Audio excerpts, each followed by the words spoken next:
Venga toda Venezuela a organizarse. La fuerza es la unión, la fuerza es la unión. Y a poner tu granito de arena. Dale por Venezuela. Actívate. En la unión está la fuerza. Por eso te digo que la fuerza es la unión. Muy buenos días, Venezuela. Todos este es su espacio. La Fuerza es la Unión, una tribuna abierta de la sociedad democrática venezolana para compartir con todos ustedes, más allá de cualquier discurso puntual, partidista o ideológico, la angustia, la preocupación, la justa indignación por lo que hoy está ocurriendo en nuestro país y también la certeza, la confianza, la esperanza de que trabajando juntos, de que remando unidos en la misma dirección, seremos capaces de construir la Venezuela de trabajo y de respeto, la Venezuela con alimentos y con medicinas, la Venezuela con democracia y con libertad, que todos necesitamos y que ciertamente todos merecemos. Hoy hay dos noticias que llaman poderosamente la atención. Una, porque aparece en los titulares de la prensa escrita, de la escasa prensa escrita que sobrevive en Venezuela. Y la otra, precisamente porque no aparece. Por eso llama la atención. Ayer se produjo una manifestación oficialista hacia la sede del organismo empresarial venezolano, Fedecámaras. Ayer esa movilización oficialista culminó con la entrega de un documento ciertamente ofensivo y mentiroso en la sede del organismo empresarial. Llama poderosamente la atención, a mí me llama poderosamente la atención cómo un hecho como ese no recibe la suficiente atención por parte de los medios en general y en concreto por parte de los actores políticos. Ese es un dato. El otro dato que sí aparece en los medios de comunicación es la decisión del gobierno regional del Zulia de meterle mano a los mataderos. Eso aparece en la primera plana del diario 2001 en la mañana de hoy, viernes 9 de noviembre, y también en otros medios de provincia como el Clarín de la Victoria. Sí, el gobierno del estado Zulia, el gobierno de Omar Prieto, recuerden ustedes que en el estado Zulia la oposición ganó las elecciones y por esas discusiones que se producen dentro de la oposición para ver quién luce como más radical que el otro, etcétera, etcétera, resulta que se cedió esa importante posición a el oficialista que hoy la está rigiendo. Bueno, ese gobierno regional del estado Zulia decidió meterle mano a los mataderos. ¿Por qué tiene relación una cosa con la otra? Les explico. Fíjate. ¿Por qué no se produce una oleada de solidaridad con los empresarios agredidos en el día de ayer, hostigados en el día de ayer? Bueno, no se produce esa ola de solidaridad porque en Venezuela, desgraciadamente, hay una tradición pseudoizquierdista en la cultura. ¿Me entiendes? Y según esa tradición pseudoizquierdista, retratarse con los empresarios da mala prensa. Es antipático retratarse con los empresarios, porque los empresarios suelen ser, según ellos, los malos de la película, ¿no? Eso es un error, un muy grave error, porque los valores de la libre empresa son los valores de la convivencia democrática. Defender la libre empresa es defender la democracia como forma de vida. La democracia no es solamente unas instituciones, porque las instituciones se pueden vaciar de pueblo, se pueden vaciar de racionalidad, como ocurrió en 1998. ¿Quién derramó una lagrimita por la democracia venezolana cuando en 1998 Hugo Chávez ganó la presidencia y dijo que iba a hacer todas las barbaridades que iba a hacer? Porque en efecto lo dijo. ¿Ok? ¿Quién derramó una lagrimita? Nadie. ¿Por qué? Porque esas instituciones ciertamente estaban vaciadas del pueblo. Hoy, ¿quién dice que esto que tenemos hoy es democracia? Nadie, vale. Nadie. ¿Por qué? Porque esas instituciones supuestamente democráticas, las instituciones nacidas de la Constitución de 1999, han sido secuestradas por una pandilla, pues por un grupo de sujetos, por una gavilla que con pretextos ideológicos se han dedicado a saquear el país. Entonces, la democracia no es solamente un conjunto de instituciones. La democracia es esencialmente una forma de vida. Y dentro de esa forma de vida Los valores de la libre empresa son fundamentales. La libertad de empresa y la libertad de trabajo es fundamental.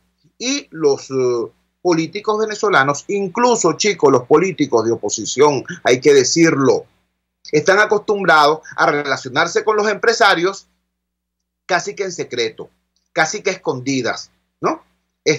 Para pedirles real cuando se acerca una campaña electoral. Pero para salir adelante en defensa de los valores del capitalismo, para salir en defensa de los valores de la libre empresa, se esconden. Entonces, yo debo decirlo, y mira, por la calle del medio, yo creo, yo que soy un luchador popular, yo que soy un hombre de Catia y de Caricuao, yo que soy un hombre que tiene como espacio natural de lucha y de vida los sectores populares de mi país, yo lo digo por la calle del medio. Yo defiendo los valores de la libre empresa. ¿Y saben por qué? Porque no estoy defendiendo supuestamente a los ricos únicamente. Estoy defendiendo esencialmente al pueblo, a la independencia y a la autonomía del pueblo. ¿Ustedes han escuchado el discurso de este oficialista? Por cierto, ya se les olvidó. Tienen años que no hablan del pueblo como el soberano. ¿Se acuerdan? ¿Sabes? Se la pasaba en eso. Él decía, el soberano. El pueblo es el soberano. Ahora resulta que no, ahora resulta que el soberano es Maduro. El soberano es la rosca, la mafia, el grupito, ¿no? La nomenclatura, la casta roja que monopoliza el poder. Pero hasta hace poquito decían que el pueblo era el soberano. ¿Cómo es posible que exista algo llamado el soberano? Un conjunto de ciudadanos que sean el soberano, quien rija, quien decida. Bueno, la única manera de que exista el pueblo soberano es que ese pueblo soberano esté integrado por un conjunto de ciudadanos independientes, autónomos, ciudadanos capaces de determinar su propia vida, ciudadanos que puedan decidir hoy qué van a comer, si van a comer hoy pollo o van a comer carne o van a comer pescado o van a comer grano, pero que lo decidan ellos, chicos, no el burócrata que determina cuándo llega o no llega la fulana Caja Club a su barrio o a su urbanización. Si usted no es libre de decidir qué va a comer y cómo, qué van a comer sus hijos y cómo lo van a comer, si usted no es libre de decidir eso, usted no es un ciudadano autónomo y libre, capaz de integrar un conjunto llamado el pueblo soberano, ¿no? Usted es una persona que está prácticamente a expensas de lo que la mafia estatal decida. Usted no es un ciudadano, usted es casi un siervo de esa maquinaria estatal. ¿Me explico? Por eso es que yo repito, defiendo los valores de la libre empresa, porque el pueblo soberano, para existir como tal, tiene que estar integrado por ciudadanos que tengan una existencia económica autónoma. ¿Por qué? Porque ellos trabajan, chicos. Ellos deciden qué compran, qué comen, dónde lo compran de manera libre. ¿Por qué? Porque trabajan en una empresa privada exitosa. Y en esa empresa privada exitosa perciben un salario justo y digno. Y de esa manera esa persona puede tener un criterio independiente del gobierno o del Estado. Pero miren, yo les quiero recordar algo muchísimo más dramático. Muchísimo más dramático. Ustedes recuerdan el caso de la señora que cuando aquel evento que ocurrió en la Avenida Bolívar, cuando estallaron unos drones en el aire y salió corriendo aquel poco de guardias nacionales y el señor Maduro estaba ahí en la tarima, etcétera, etcétera. Cuando ocurrió ese evento, una señora que vivía en Ciudad Tiuna, al parecer eso le dio risa, ¿no? Y bueno, y dijo, está bien, a Maduro no le ha pasado nada, jajaja, tal y cual. Bueno, a la señora la sacaron de su apartamento, la tiraron a la calle, ¿me entiende? Con sus hijos, con sus muebles, con sus peroles, con sus 4 cosas, la tiraron a la calle. Y en esa operación de escarnio, de castigo, participaron no solamente los vecinos fanáticos que tenía la señora, sino incluso altas autoridades. Es decir, les pregunto yo a ustedes, ¿creen que alguien que ni siquiera es dueño del techo que tiene sobre sus cabezas, que ni siquiera sabe dónde pueden o no dormir sus hijos, si el capricho de un burócrata decide otra cosa, ¿usted cree que ese alguien pueda llamarse ciudadano y formar parte de un conjunto llamado el pueblo soberano? No, ¿verdad? Por eso es que insisto, Yo defiendo los valores de la libre empresa. Yo defiendo los valores de la libertad de trabajo y de la libertad de empresa. Porque para nosotros, el pueblo es fundamental. Para nosotros, los pobres, es fundamental que exista una sociedad donde el capitalismo sea naturaleza y esencia de su desarrollo y donde la empresa sea el factor fundamental de generación de empresa y de generación de empleo, y de generación de riqueza. Eso es fundamental, ¿vale? Entonces, para mí, defender la libre empresa no es defender a los ricos, porque por cierto, ellos tienen con qué defenderse.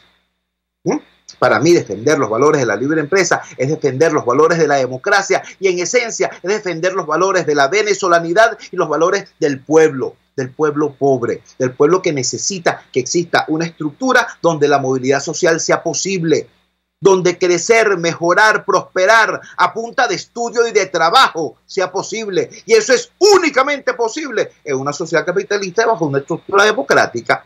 ¿Me entiendes? ¿Por qué? Bueno, ya no es teoría, ya no tengo que echarles el cuento, ya no tengo que referirles lo que ocurre en Cuba o lo que ocurría antes en Rusia o en China o en Vietnam.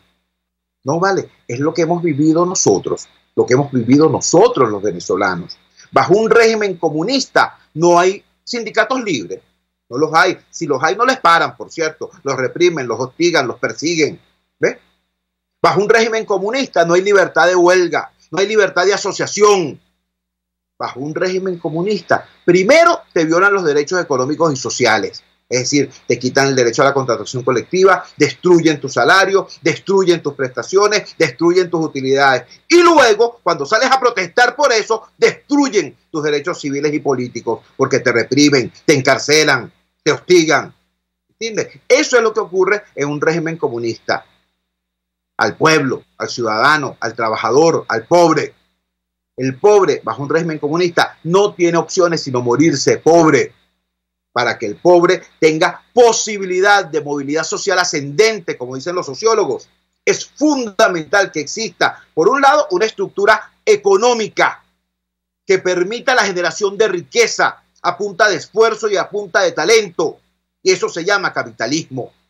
Y necesita también que exista una estructura política democrática que haga posible el libre flujo de ideas y el intercambio de pareceres. Entonces, señores, yo digo todo esto porque, repito, ayer el sector empresarial recibió una fuerte agresión, una más, por parte del proyecto totalitario. Repito, lo sorprendente es que no haya habido una respuesta solidaria de los demás actores sociales y de los demás actores políticos que supuestamente hacen causa común en defensa de la democracia. Repito, defender los valores de la libre empresa es defender los valores de la vida en democracia, no es defender a los ricos, porque, repito, los ricos tienen con qué defenderse. Yo estoy defendiendo los valores de la soberanía popular al defender los valores de la libre empresa, y eso se expresa con la otra noticia que sí circula hoy. Le van a echar mano entonces los mataderos. Estos vándalos se van a meter en el tema de los mataderos. ¿Por qué? Le pregunto yo a usted. ¿Usted cree de verdad que estos tipos suponen que metiéndose en los mataderos va a resolver el déficit de carne, la escasez de carne, el alto costo? No, no lo van a resolver y ellos lo saben. Ellos no quieren resolver ese problema. Ellos lo que saben, porque lo saben, no son unos improvisados, que es que cuando hay hambre, quien controla los alimentos controla al hambre y a los hambriados. Esa es la doctrina comunista. ¿Entiendes? Entonces ellos, repito, no es que tengan esperanza, ni la idea, ni están cometiendo el error de que interviniendo los mataderos vayan a resolver esto. No, a ellos no les importa un carrizo resolverlo. A ellos lo que les interesa es seguir incrementando su capacidad de extorsionar por el estómago al pueblo venezolano. Eso es lo que están buscando. Y es lo que seguirán haciendo hasta tanto no exista una fuerza social y política capaz de enfrentar y derrotar al oficialismo en todos los tableros en los que hay que enfrentarlo. Todos, desde la lucha institucional hasta la lucha social, desde el parlamento hasta la calle, desde la lucha sindical hasta la lucha internacional, en todos. Y para enfrentarlo con eficiencia en todos los tableros hay que tener unidad, coherencia, dirección colectiva, estrategia común y hoja de ruta concertada. Una cosa que parece que está fuera del alcance de ese circo que anteayer se cayó a trompadas verbales por el señor Zapatero. Esas son las cosas que nosotros, los venezolanos, tenemos que digerir en una madrugada como esta del viernes 9 de noviembre. Vamos a la siguiente pausa comercial y ya regresamos con muchísimo más de La Fuerza. La fuerza es la unión. Usted escucha Unidad, la fuerza es la unión, con Chuo Torrealba por RCR 750 AM. Puedes seguirnos en nuestras redes sociales. En Twitter, @RCR750, la radio que se ve. En RCR somos vanguardia. Toda la programación de tu RCR también la puedes seguir a través de la internet. Audio y video en tiempo real. Noticias y mucho más. No te pierdas ni un segundo de nuestra programación. No hay excusa ni cadena que valga para que dejes de escucharnos. Ingresa a rcr.tv, la radio que se ve. Opinión, ideas en debate. Usted escucha a Chuo Torrealba en Unidad, la fuerza es la unión, por RCR. Regresamos a La Fuerza es la Unión. Otro de los elementos centrales de esta extorsión, por así decirlo, no por así decirlo, para describirlo de manera precisa, con esta operación de chantaje y extorsión que el poder comunista ejerce sobre la población. Ya describimos el tema de el cerco económico que se concreta además en la extorsión alimentaria. Ya lo acabamos de escribir. Por cierto, mi palabra de solidaridad a los estudiantes y profesores del núcleo de agronomía de la Universidad Central de Venezuela en Maracay. En Maracay se están robando las yeguas, los caballos de allá de agronomía para venderlos y para comérselos, para venderlos como carne de vacuno o para comérselos en el sitio. A esos niveles estamos llegando. Ustedes recuerdan cuando hace algunos meses fue un escándalo que se robaron y se comieron el caballo negro del zoológico de Caricuao. ¿Ustedes recuerdan eso? Bueno, ahora resulta que esto es mucho, mucho peor. Repito, mi palabra de solidaridad a los trabajadores, profesores y estudiantes del núcleo de agronomía de la Universidad Central de Venezuela allá en Maracay. Bueno, vamos a tratar ya tratamos ese tema, el tema alimentario. Ahora vamos a meternos con el tema de las medicinas. Señores, seguramente ustedes se sorprendieron y se indignaron cuando conocieron la carta, la comunicación con la que la Junta Directiva del Hospital Clínico Universitario rechazó una donación hecha por la organización no gubernamental Médicos Sin Fronteras. Si no la conocen, porque esto circuló en redes sociales y desgraciadamente la población que está vinculada a las redes sociales en nuestro país cada vez es menor por los problemas de desinversión y de infraestructura. Bueno, si ustedes no escucharon o no conocieron esta comunicación, se las leo. Es el oficio número 00269 con fecha 5 de noviembre de la directiva del Hospital Clínico Universitario.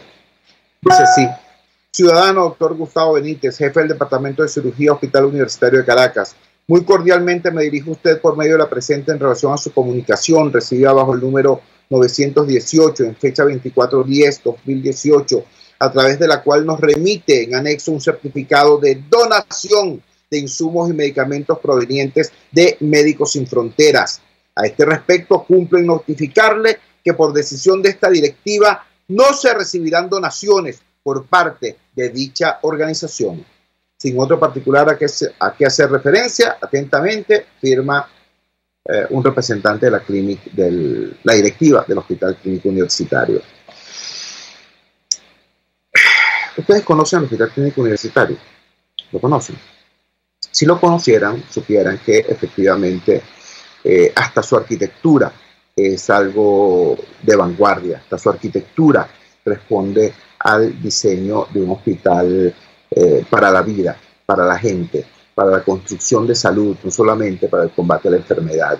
Desgraciadamente, el Hospital Clínico Universitario ha venido confrontando, no desde hace 20 años, quizás desde hace más tiempo, severos problemas en materia de calidad, dotación y cobertura de su actividad sanadora. Pero en los últimos 20 años, y en particular en los últimos, Rita Vivas nos dice por Periscope que ahí nació ella, perfectamente así es. En los últimos 5 años, la situación del Hospital Clínico Universitario es terrible, terrible. Por cierto, allí siempre había ganado, el 100 años quizá. Ahí fue cuando se supo que el hospital, los pisos, las escaleras, las paredes, con una clínica en porque entonces las bacterias se hacen resistentes y surgen las llamadas entonces superbacterias y la gente se infecta al llegar al hospital clínico universitario, donde la gente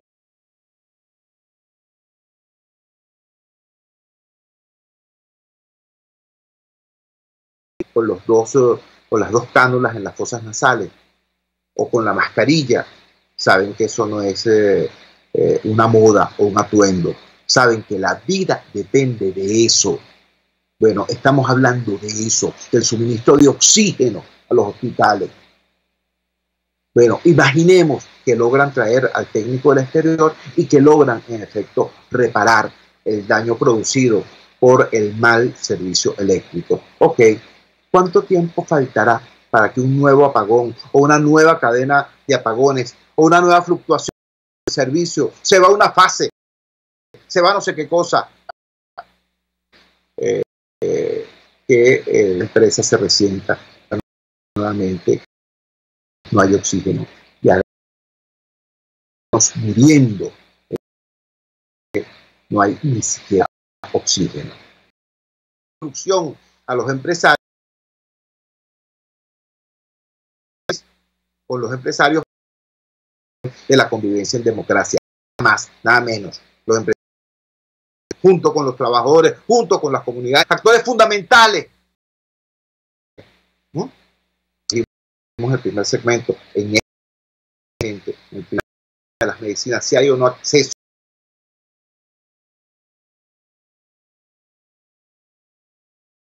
Dicen, no vale, pero bueno, es que llaman al 0800 salud, vale. Ustedes saben que eso es mentira y lo saben de su experiencia de vida. Entonces, no se sigan repartiendo barajitas del discurso politiquero, ni de gobierno ni de oposición. No se trata de eso. Se trata de ver la realidad y de tener el valor de asumir esa realidad para cambiarla, para que no nos sigan chantajeando ni por hambre ni por enfermedad, y para que no lo haga ni este ni ningún otro gobierno en el futuro, en la vida. Se trata de eso, de sentido común, se trata de eso, de dignidad. De dignidad se trata. Vamos a la siguiente pausa comercial y ya regresamos con muchísimo más de La Fuerza. La fuerza es la unión. Les estamos presentando Unidad. La fuerza es la unión. Solo por RCR 750 AM. Sintonícenos a través de Periscope, @RCR750, la radio que se ve. RCR 750 AM. Porque lo bueno une.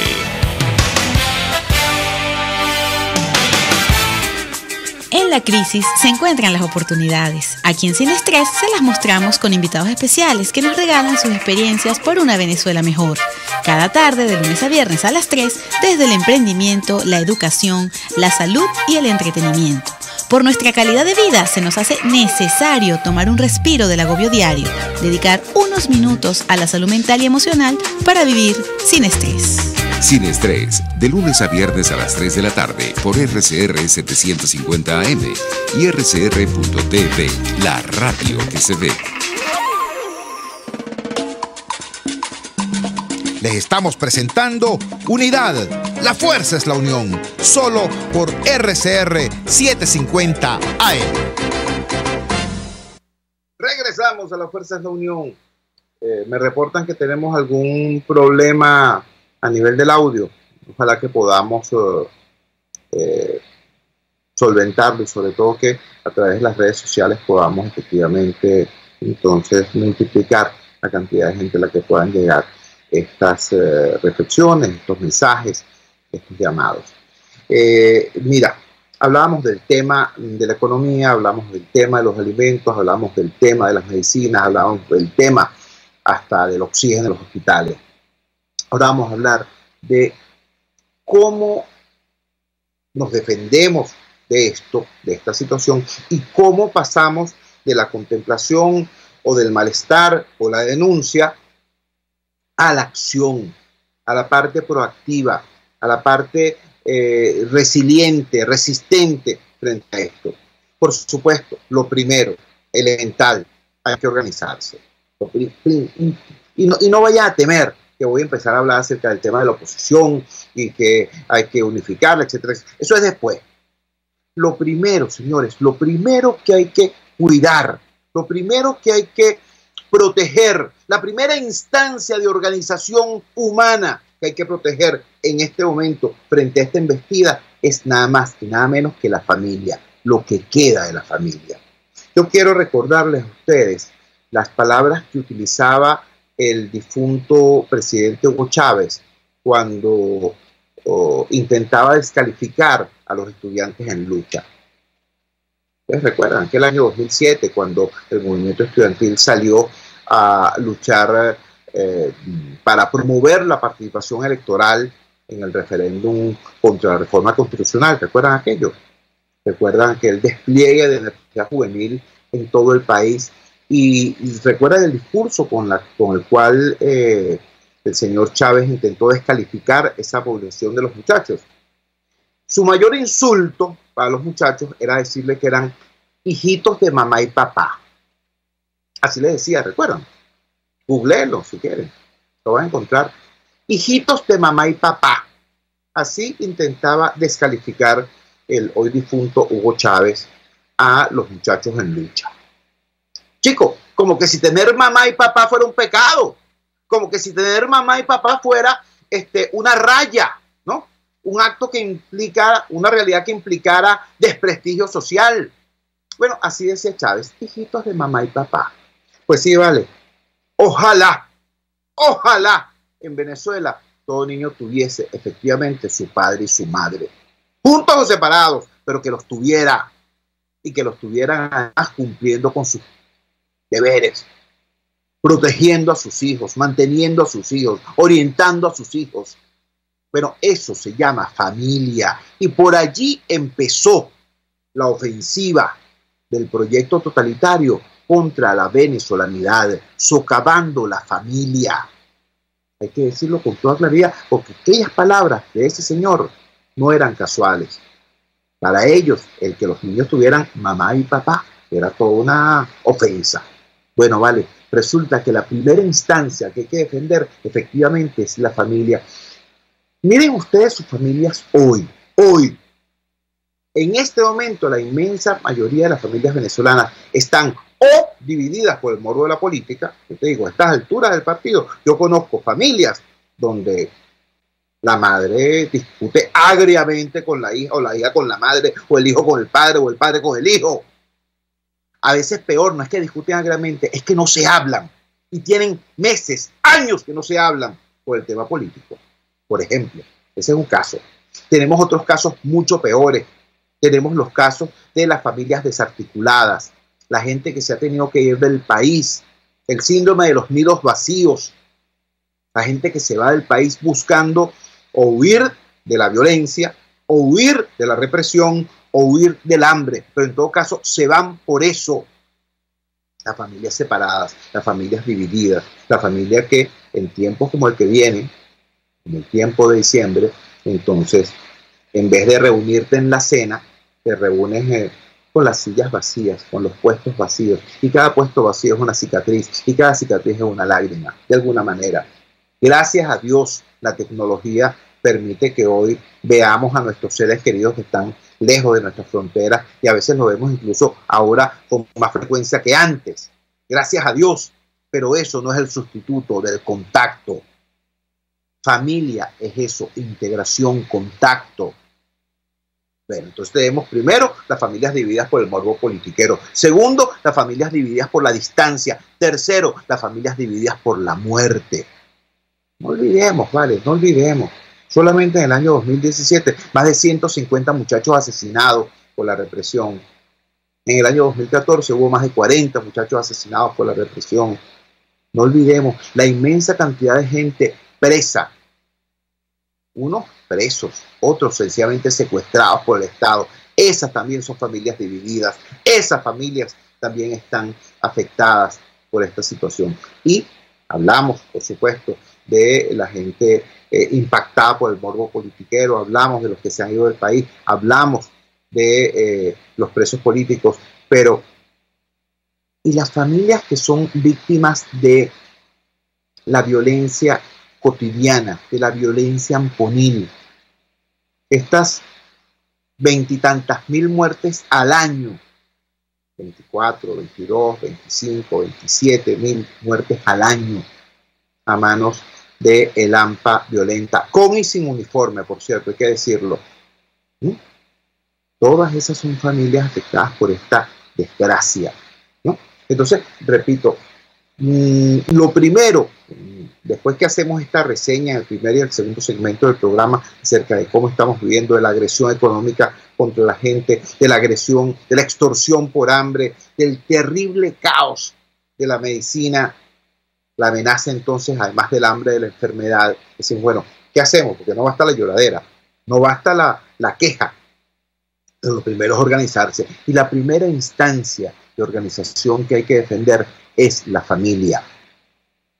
La familia hoy golpeada, dividida, fracturada. La familia, bueno, esa familia que nos queda hay que rescatarla. Y yo no estoy hablando de, como en las clases de moral y cívica, de grandes principios generales. No, vale, estoy hablando de una cosa muy concreta. Estoy hablando del contacto. Hay que verse. ¿Por qué yo subrayo esto? Bueno, vale, porque es que es cada vez más difícil moverse en la ciudad.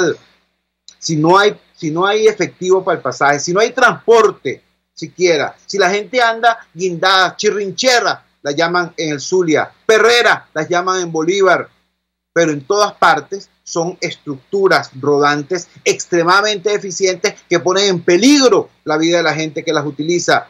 Si te montas en una camionetica normal, lo que estás comprando es la posibilidad de ser atracado dentro de la camionetica. Y el metro, no hablemos del metro, porque ya todo el mundo conoce cómo se transformó el orgullo de Venezuela en la desgracia de Venezuela, ¿no? Entonces, ir de un lado a otro, ir a visitar a un familiar, se está haciendo cada vez más difícil. Y ojo, no estoy hablando de la gente que vive en el Amazonas, estoy hablando de una gente que pueda vivir en el centro de Caracas y su familiar viva un poquito más allá, en la avenida Andrés Bello, en la Candelaria. Les cuesta un imperio moverse, les cuesta un imperio verse. Bueno, eso hay que tratar de procurarlo, de no permitir que eso quede al arbitrio de la casualidad. Hay que promover el encuentro de familia, porque repito, esa es de verdad. Ustedes recuerdan aquella cosa que recitábamos en las escuelas o en los liceos, que la familia es la célula fundamental de la sociedad. Pues resulta que es cierto. Tan es así que lo primero que buscaron atacar con este proyecto totalitario fue precisamente esa célula fundamental que es la familia. Entonces, repito, lo primero que hay que hacer es organizarse, hermano. Y la primera instancia de organización que hay que defender es nada más y nada menos que la familia. Luego hay otras instancias, cómo no, y yo las reivindico todas. Los consejos comunales, sí, los consejos comunales. Hubo mucha gente que perdió muchísimo tiempo diciendo, no, los consejos comunales son una cosa inventada por el gobierno para secuestrar a la gente, bla, bla, bla. No, vale, los consejos comunales son sencillamente instancias de base que, por supuesto, si el gobierno las puede secuestrar, las secuestra, como todo. ¿Ves? Como secuestraron, por ejemplo, el Colegio de Médicos del Distrito Federal. Y por eso yo decir que los colegios de médicos son malos. No, vale. Lo que hay que hacer es meterse en ellos y arrebatárselo a esa hegemonía. ¿Con qué? Con la presencia de uno. Tan es así que llegó un momento en que el gobierno suspendió la elección de voceros y voceras en los consejos comunales, porque elección que montaban, elección que perdían. Entonces, repito, después de la familia, que creo que es la primera instancia que hay que rescatar y recuperar por la vía de incrementar el contacto, la comunicación, vienen estas otras instancias que son instancias sociales, los consejos comunales, las asociaciones de vecinos, los sindicatos, los gremios, todo eso, mira, hasta las juntas de condominio, todo eso hay que reactivarlo. Esas son instancias de encuentro ciudadano, son instancias de lucha ciudadana. No podemos abandonarlas. Eso sí, tienen que ser autónomas. Una cosa es el gobierno, otra cosa son los partidos y otra cosa son las instancias de la sociedad civil. Las instancias de la ciudadanía organizada son de la ciudadanía organizada y tienen que tener su propia agenda y tienen que tener sus propios criterios, como acaba de ocurrir ayer. Yo aprovecho este instante de este programa para enviarle mi palabra de felicitación a la gente de la Intersectorial de Trabajadores de Venezuela. Por fin se produjo el tan ansiado Encuentro Nacional de Dirigentes Sindicales y Gremiales y salieron de ayer este acto grandioso en el Aula Magna de Caracas con su propia agenda de lucha y con su propia red armada. Bueno, vale, de eso se trata. Con su propia red estructurada, quise decir, porque después no me vengan a decir que estoy diciendo que los muchachos de la Intersectorial tienen armas. No, vale, con su propia red estructurada. Entonces, bueno, así como esos trabajadores de la zona del hierro, del petróleo, de los servicios, hasta de las instituciones públicas, ahí estaban incluso los compañeros de la Cancillería, estaban incluso los compañeros de Corpo L, que estaban incluso los compañeros de Hidrocapital, porque tuvieron la feliz claridad, ¿no?, de no hacer una intersectorial para los trabajadores de oposición, o para los trabajadores de oposición, pero además extremistas, los puros, los que no se reúnen con más nadie. No vale, hicieron lo que tenían que hacer, un espacio de encuentro de todos los trabajadores que quieren luchar contra el gobierno hambreador, nada más y nada menos. Entonces, bueno, como hicieron estas personas, que salgamos nosotros también al rescate de todas las estructuras de organización y participación ciudadana. Repito, desde su asociación de vecinos o su junta de condominio hasta los gremios y los sindicatos a nivel nacional. ¿Por qué? Porque si no hay tejido social organizado, aquí no hay cómo luchar contra esta bestia que se llama el totalitarismo. Hay gente que le gusta decir, no, la calle, hay que salir a la calle, hay que luchar en la calle. Sí, ¿dónde queda la calle, mi llave? ¿Tú crees que la calle es simplemente la Plaza Altamira? ¿Tú crees que la calle es simplemente la autopista Francisco Fajardo? No, la calle es ese espacio que está de la puerta de tu casa hacia afuera. La calle es el espacio donde interactúas con tu vecino, con tu prójimo próximo, con tu prójimo inmediato. Bueno, esa calle hay que organizarla.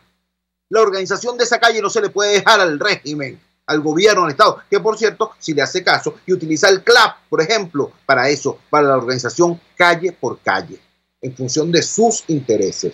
Pero nosotros tenemos que tomar la iniciativa de reforzar, revitalizar toda instancia de actividad ciudadana.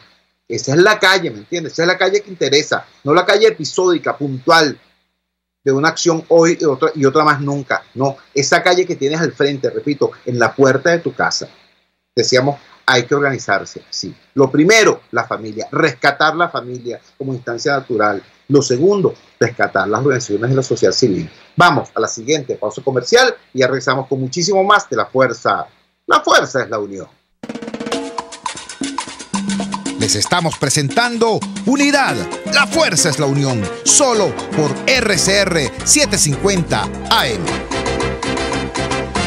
Puedes seguir nuestra programación a través de rcr.tv, la radio que se ve. En Ávila Gallery somos especialistas en todo lo relacionado con nuestro majestuoso Ávila. Cuadros, vitrales, fotografías e impresiones. Decora tus espacios o regala y envía un Ávila a ese ser querido. Hacemos envíos al exterior. Síguenos por @AvilaGallery1 o llámanos al 0414-127-4060. Ávila Gallery, tu centro de arte moderno. Cauchera Fran Luis te ofrece cauchos nacionales e importados de las mejores marcas y en todas las medidas, al mayor y de tal. Para mayor información visita @Cauchera San Luis en Twitter, Instagram y Facebook o llama al 0412-815-6712. Cauchera Fran Luis, tu mejor opción.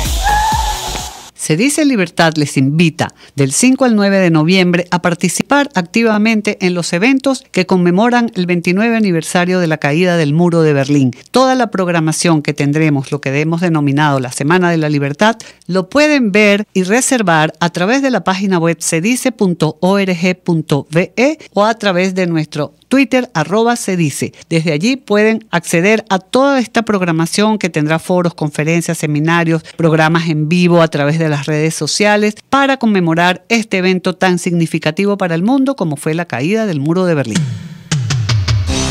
Antes de empezar el día, entérese de lo que acontece en el país junto a Pedro García Otero en Titulares de la Mañana, de lunes a viernes a las 6:30 de la mañana. Acompáñelo y empiece su día bien informado. Titulares de la Mañana con Pedro García Otero, solo por RCR 750 AM, porque lo bueno une. Amanece con la fuerza de un país que quiere cambio. Chuo Torrealba está al aire en Unidad. La fuerza es la unión. 482-9750 y @Chuo Torrealba por RCR. Regresamos a La Fuerza es la Unión. Estamos dedicando este programa a hacer una suerte de análisis en profundidad, porque como en Venezuela un escándalo tapa al otro, como una situación violenta tapa la otra, como una angustia tapa la otra, pocas veces nos ponemos a reflexionar en profundidad sobre qué está pasando y de qué manera articular una respuesta que sea congruente, que sea coherente, que tenga la anchura y la anchura, la hondura y la anchura necesaria para poder hacer lo que hay que hacer y hacerlo bien. Hablamos del tema de la familia, les confieso, para mí eso es algo central, vital. Les recordaba cuando el señor Chávez, para descalificar a nuestros muchachos, a la juventud venezolana, a los estudiantes en lucha, le decía hijitos de papá y mamá, como que si eso fuera pecado, como si eso no fuera exactamente lo deseable, la existencia de la familia funcional, activa, con padres, repito, unidos o separados, pero haciendo lo que tienen que hacer y cumpliendo con su deber, de proteger, de orientar, de promover a sus hijos. Luego hablamos del tema de las organizaciones más allá de la familia, las organizaciones comunitarias, ciudadanas. Recuerden que ayer comentábamos cómo por el proceso histórico venezolano, en Venezuela no ocurrió lo que ocurre en las democracias liberales, que es que el desarrollo de las fuerzas productivas genera a su vez un desarrollo de las organizaciones sociales y eso a su vez genera la existencia posterior de los partidos políticos. En Venezuela fue al revés. En Venezuela Gómez manda al exilio a los jóvenes estudiantes del 28, los jóvenes estudiantes de la generación del 28 descubren en el exilio las ideologías del naciente siglo XX, la socialdemocracia, la democracia cristiana, el comunismo, y regresan al país a la muerte de Gómez, crean los partidos políticos y son los partidos políticos los que crean las organizaciones intermedias, las organizaciones de empresarios, de trabajadores, de estudiantes, etcétera, etcétera. Y por eso en Venezuela hay este morbo particular en el que los partidos políticos creen tener el derecho a determinar, a dirigir y a conducir las organizaciones de la sociedad civil. Bueno, por eso decíamos, primero hay que defender la familia, en segundo lugar tenemos que reactivar las organizaciones de la sociedad civil con su propia agenda, con su independencia, con su autonomía. Ahora, en tercer lugar, hay un tema demasiado importante, que es el tema de la dirección política, que es el tema de los partidos políticos. Señores, que nadie vuelva a caer en el error de 1998, que nadie vuelva a caer en el error de la antipolítica, que nadie vuelva a caer en el error de decir que los partidos son esto, los partidos son aquello, los partidos no hacen falta, vamos a hacer otra cosa, vamos a irnos detrás de un caudillo, ¿no? Vamos a buscar un caudillo, bien sea militar o bien sea tecnócrata, que sustituya a los partidos, que nadie vuelva a caer en esos cantos de ideas, porque ya vemos lo que nos ha traído, ¿ok? Entonces, El planteamiento no es la antipolítica, por el contrario, el tema es denunciar la versión más brutal de la antipolítica, que es cuando la antipolítica es ejercida por los mismos políticos, por los mismos dirigentes políticos. Cuando un dirigente político descree de la política como racionalidad y de las herramientas de la política, cuando un dirigente político empieza a decir que la única solución para su país es la invasión extraterrestre o la intervención de no sé quién, y no el esfuerzo organizado de la propia ciudadanía, cuando eso ocurre, entonces esa es una versión y una dimensión de la antipolítica que debe ser combatida. En Venezuela es demasiado importante que los partidos políticos se reorganicen, se repotencien y se unifiquen. Demasiado importante. Ahora, ¿cómo va a ocurrir eso? Porque hay que decirlo. A mí me parece interesante que haya plataformas parciales, ¿no? Porque eso implica un proceso parcial pero intenso de acercamiento entre algunos. Entonces, cuando aquí se anunció que iba a haber una plataforma llamada Soy Venezuela, donde estaban María Corina y Antonio Ledesma y algunos más, yo dije, bueno, eso forma parte del proceso de reencuentro. Después, cuando surgió una plataforma llamada Concertación por el Cambio, donde estaba el señor Henry Falcón y sus aliados, también me parece legítimo, ¿no? Me parece legítimo. Hay un grupo con un perfil bastante menos claro, ¿no? Pero básicamente son los partidos que alguna vez fueron hegemónicos en la MUD, en la Mesa de la Unidad Democrática, después que destruyeron la mesa, después que acabaron con la mesa, quedaron ellos funcionando como algo llamado G4 o algo así. Luego se dieron otro nombre, se crearon una figura para no aparecer con esa fachada desgastada ante el país y llamaron una cosa denominada Frente Amplio, con otros operadores allí al frente. Bueno, y también pues están haciendo o forman parte de esa realidad. A mí me parece sano que existan esas diversas plataformas. Yo lo que digo y lo que siente el país y lo que hemos visto los venezolanos es que no es suficiente eso. Es necesario la reinvención, la redefinición, la relegitimación del campo democrático venezolano. Y eso no lo va a hacer ni el grupo de María Corina solo, ¿no? Ni el grupo de Falcón solo, ni que los señores del G4 a través del Frente Amplio inventen un congreso, de ellos, un yo con yo, ¿no? Para decir, mira, ya nos unimos todos y todos somos nosotros nada más. No, chicos, sean más serios. Sean más serios. El tamaño y la profundidad de esta crisis no permite conquista. El tamaño y la profundidad de esta crisis exige seriedad, desprendimiento, estatura y generosidad. Nada más, pero también nada menos. Trabajamos para ustedes en la dirección general de la emisora, Jaime Nestares. Al frente de los controles estuvo César Arteaga. Habló para ustedes su amigo, comunicador popular, activista social, ciudadano en lucha por la democracia y por la libertad, Jesús Chuo Torrealba. Ahora más que nunca, fuerza, Venezuela, porque la fuerza es la unión. RCR presentó Unidad, la fuerza es la unión, con Chuo Torrealba, solo por RCR 750 AM.